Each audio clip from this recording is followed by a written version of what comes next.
Excel PU college ಗುರುವಾಯಿನಕೆರೆ, ಕರ್ನಾಟಕದ number 1 PU college. Admissions open now. 5 ರಾಜ್ಯಗಳ ಇಂದಿನ ಫಲಿತಾಂಶ ಆದರಣೀಯ ಪ್ರಧಾನಮಂತ್ರಿ ನರೇಂದ್ರ ಮೋದಿಜಿ ನಾಯಕತ್ವದಲ್ಲಿ ಜನತೆ ದೃಢ ವಿಶ್ವಾಸವನ್ನು ಮತ್ತೊಮ್ಮೆ ದೃಢಪಡಿಸಿದೆ. ಈ ಐತಿಹಾಸಿಕ ಫಲಿತಾಂಶಕ್ಕಾಗಿ ನಿರಂತರ ಮಾರ್ಗದರ್ಶನ ಮತ್ತು ನಾಯಕತ್ವದ ಪಕ್ಷವನ್ನು ಮುನ್ನಡೆಸಿದ ನಮ್ಮ ಪಕ್ಷದ ರಾಷ್ಟ್ರೀಯ ಅಧ್ಯಕ್ಷರಾದಂಥ ನಿತಿನ್ ನವೀನ್ಜಿ ಮತ್ತು ಗೃಹ ಸಚಿವ ಶ್ರೀ ಅಮಿತ್ ಶಾಜಿ ಅವರಿಗೆ ನನ್ನ ಹೆಮ್ಮೆಯ ಅಭಿನಂದನೆಗಳು. ಅಭಿವೃದ್ಧಿ, ಉತ್ತಮ ಆಡಳಿತ ಮತ್ತು ವಿಕಸಿತ ಭಾರತ ನಿರ್ಮಾಣದ NDA ಬದ್ಧತೆಗೆ ಮತದಾರರು ಆಶೀರ್ವಾದ ಮಾಡಿದ್ದಾರೆ. ಕೇವಲ ಉಚಿತ ಘೋಷಣೆಗಳಿಂದ ಜನರನ್ನು ದೀರ್ಘಕಾಲ ಮರಳು ಮಾಡಲು ಸಾಧ್ಯ ಇಲ್ಲ ಅನ್ನೋದನ್ನು ಸಾಬೀತು ಮಾಡಿದ್ದಾರೆ. Today's results across the 5 states confirm the people's strong faith in the leadership of Honorable Prime Minister Narendra Modi ji. I also convey congratulations to Amit Shah ji and Shri Nitin Naveen ji for their continued guidance and leadership. The NDA commitment to development and good governance continues to receive widespread support across the country. These results once again show the people of India value development, stability and transparent governance under the leadership of Prime Minister Narendra Modi ji. We humbly accept the people's verdict. Where we have been blessed with this victory, we will serve with greater dedication. Where we have fallen short, we will reflect and work hard to regain the people's trust.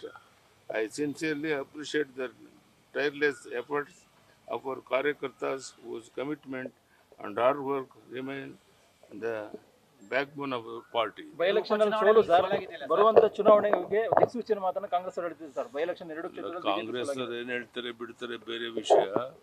ಪಶ್ಚಿಮ ಬಂಗಾಳದಲ್ಲಿ ಏನಾಗಿದೆ ಅಂತ ತಿರುಗಿ ನೋಡಲಿ ಒಂದ್ಸರಿ. ಯಾವ ರೀತಿ ಧೂಳಿಪಟ ಆಗಿದೆ ಅಲ್ಲಿ ಒಂದು ಸರ್ಕಾರ. ಅಲ್ಲಿ ಇಷ್ಟೊಂದು ದೊಡ್ಡ ಬಹುಮತವನ್ನು ಹೇಗೆ ನರೇಂದ್ರ ಮೋದಿಜಿಯವರು ಅಮಿತ್ ಶಾಜಿಯವರ ಪ್ರಯತ್ನದಿಂದ ನಾವು ಗೆದ್ದಿದ್ದೇವೆ ಅನ್ನುವಂಥದ್ದೇ ಇಡೀ ದೇಶಕ್ಕೆ ಒಂದು ಉದಾಹರಣೆ. ಸೊ ಇದಕ್ಕಿಂತ ಹೆಚ್ಚು ಉದಾಹರಣೆ ಕೊಡುವಂಥ ಅಗತ್ಯ ಇಲ್ಲ. ಬರುವಂಥ ದಿವಸಗಳಲ್ಲಿ ಕಾಂಗ್ರೆಸ್ಗೆ ಭವಿಷ್ಯ ಇಲ್ಲ ಅನ್ನೋದು ಸ್ಪಷ್ಟ ಪಶ್ಚಿಮ ಬಂಗಾಳದಲ್ಲಿ ತೋರಿಸಿದ್ದಾರೆ. ಮತ್ತು ಎಲ್ಲಿ 1-2 ಸೀಟ್ ಗೆಲ್ಲಕ್ಕಾಗದೇ ಇರುವಂಥ ಕಾಂಗ್ರೆಸ್ ಪಕ್ಷ ಮಾತನಾಡುವಂಥ ಯಾವುದೇ ನೈತಿಕ ಹಕ್ಕಿಲ್ಲ. ಆ ಮಾತನಾಡುವಂಥದ್ದನ್ನು ಪ್ರಯತ್ನ ಮಾಡಬಾರ್ದು ಅಂತೇಳಿ ಅವರ ಮಾತಿಗೆ ಯಾವುದೇ ಕವಡೆ ಕಾಸಿನ ಕಿಮ್ಮತ್ತಿಲ್ಲ ಅನ್ನೋ ಮಾತನ್ನು ಹೇಳಕ್ಕೆ ಬಾಗಲಕೋಟೆ ದಾವಣಗೆರೆಯಲ್ಲಿ ನಾವು ದಾವಣಗೆರೆ ಗೆದ್ದೇ ಗೆಲ್ತೇವೆ ಅಂತ ವಿಶ್ವಾಸ ಇತ್ತು. ಕೊನೆಗಳಿಗೆಯಲ್ಲಿ ಸ್ವಲ್ಪ ವ್ಯತ್ಯಾಸ ಆಗಿರುವಂಥದ್ದು ನಮಗೂ ನೋವಾಗಿದೆ. ಸೊ ಬರೋ ದಿವಸಗಳಲ್ಲಿ ಕೊರತೆಗಳು ಏನಾಗಿದೆ ಅಂತ ಸರಿಪಡಿಸ್ಕೊಂಡು ಪಕ್ಷವನ್ನು ಬಲಪಡಿಸೋ ಕಡೆ ವಿಶೇಷ ಗಮನವನ್ನು ಕೊಡ್ತಾರೆ. ಶಿವರಾಜ್ ಅವ್ರ ಬಗ್ಗೆ ಈಗಾಗಲೇ 4 ವರ್ಷ ಅವ್ರಿಗೆ ಅನ್ಯಾಯ ಆಗಿದೆ. 3 ವರ್ಷ ಅನ್ಯಾಯ ಆಗಿದೆ. ಈಗಲಾದರೂ ಅವ್ರಿಗೆ ನ್ಯಾಯ ಸಿಕ್ಕಿದೆ. ಯಾರೇ ಟೀಕೆ ಟಿಪ್ಪಣಿಗಳು ಮಾಡ್ಬೋದು, ಇವತ್ತೀಗಲಾದರೂ ಅವ್ರಿಗೆ ನ್ಯಾಯ ಸಿಕ್ಕಿದ್ದಿಲ್ಲ ಅನ್ನುವಂಥ ತೃಪ್ತಿ ಇದೆ, ಸಮಾಧಾನ ಇದೆ. ಅದಕ್ಕೆ ಆ ಭಾಗದ ಶೃಂಗೇರಿಯ ಜನಗಳಿಗೆ ನಾನು ಅಭಿನಂದನೆ ಸಲ್ಲಿಸ್ತೇನೆ. ಬರುವಂಥ ದಿವಸಗಳಲ್ಲಿ ಜೀವರಾಜ್ ಇನ್ನೂ ದೊಡ್ಡ ಒಂದು ಶಕ್ತಿಯುತವಾಗಿ ಅಲ್ಲಿ ಬೆಳೀಲಿ ಅಂತ ಆಶಿಸ್ತೇನೆ. ನಮ್ಮ ಹೆಸರಲ್ಲಿ ಅಭಿಮಾನೋತ್ಸವ ಮಾಡ್ತಾ ಇದ್ದಾರೆ ಸರ್. ಅಭಿಮಾನಿಗಳು, ಕಾರ್ಯಕರ್ತರು ಎಲ್ಲರೂ ಸೇರಿ 50 ವರ್ಷ ಆಗಿದೆ ರಾಜಕಾರಣಕ್ಕೆ ಬಂದು. ಹೇಗನ್ನಿಸ್ತಿದೆ? ನಿಮಗೆಲ್ಲರಿಗೂ ಗೊತ್ತಿದೆ, ಭಾಳ ಅಭಿಮಾನದಿಂದ ನಮ್ಮ ಕಾರ್ಯಕರ್ತರಿಗೆ ಶ್ರಮವನ್ನು ಪಟ್ಟು ಮಾಡ್ತಾ ಇದ್ದಾರೆ. ಅವ್ರಿಗೆ ಕಾರ್ಯಕರ್ತರು ಮಾಡಬೇಕು ಅಂತ ಹೇಳಿದಾಗ ನಾವು ಬೇಡ ಅಂತ ಹೇಳೋಕ್ಕಾಗೋದಿಲ್ಲ. ಇವತ್ತು ಅಭೂತಪೂರ್ವವಾದಂಥ ಒಂದು ಕಾರ್ಯಕ್ರಮ ಅದು ಆಗೋದಿದೆ. ಪಕ್ಷಾತೀತವಾಗಿ ಇವತ್ತು 100 ಜನ ಸ್ವಾಮೀಜಿಗಳನ್ನು, ಅನೇಕ ಹಿರಿಯರನ್ನು ಕರೆದು ಆ ಕಾರ್ಯಕ್ರಮವನ್ನು ಮಾಡ್ತಾ ಇದ್ದಾರೆ. ಅದಕ್ಕೆ ಬಹಳ ಮುಖ್ಯವಾಗಿ ನಮ್ಮ ಗೃಹ ಸಚಿವ ಅಮಿತ್ ಶಾಜಿಯವರು ಬರ್ತಾ ಇರುವಂಥದ್ದು ವಿಶೇಷ.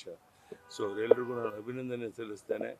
ಬರುವಂಥ ದಿವಸ ನಾನು ಶಕ್ತಿ ಮೀರಿ ಪ್ರಾಮಾಣಿಕವಾಗಿ ಪಕ್ಷವನ್ನು ಬಲಪಡಿಸೋಕ್ಕೋಸ್ಕರ ವಾರಕ್ಕೆ 1 ದಿನ ಆದರೂ ಒಂದೊಂದು ಜಿಲ್ಲೆಗೆ ಹೋಗಿ ಪಕ್ಷವನ್ನು ಬಲಪಡಿಸುವಂಥ ಪ್ರಾಮಾಣಿಕ ಪ್ರಯತ್ನ ಮಾಡ್ತೇನೆ. ಧನ್ಯವಾದ. ನಮಸ್ಕಾರ.